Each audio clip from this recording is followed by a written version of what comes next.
No কন্যার লাগি বানানি চলে 9টা কন্যা আইব আমার ঘর আছে। হ্যালো ফ্রেন্ডস, কেমন আছো? আমারও গলা ভাঙে গেছে, আমি আর কথা কইতে পারতেছি না, আমার শরীরটাও খারাপ। আমি এতদিন ফ্রুটস খাইছি আর খুব ভাল লাগছে আমার মাতা রানির ইয়ে করিয়া, মানে এত ভাল লাগছে, মানে কি কইতাম, 9 দিন আমি কীরকম কাটি গেছে কইতে পারি না। তো আজকে সকালে আমি আমার কন্যা পূজন করলাম, যে নবরাত্রি করতে করতে গেলে এটা নিয়ম। তো কন্যা সকাল 4টার সময় উঠতে লাগে।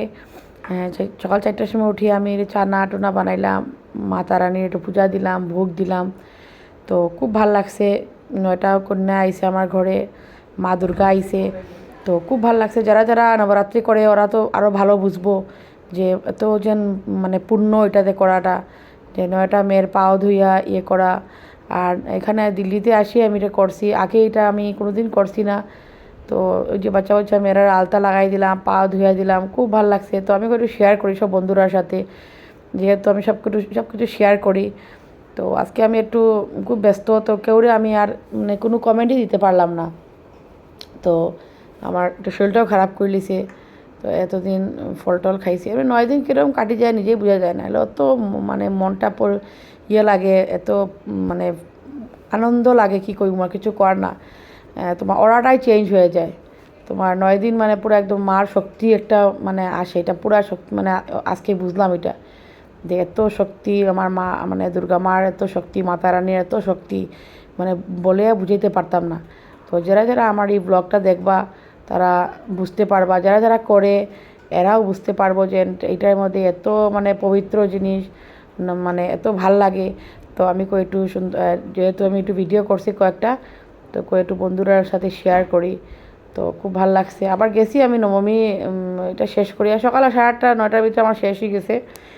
এটা সকাল সকাল করতে লাগে এই পূজাটা। তো 8:30 9টার ভিতরে আমার শেষ হয়ে গেছে, পরে আমি গেছি প্যান্ডেলে নবমীর অঞ্জলি নিতে।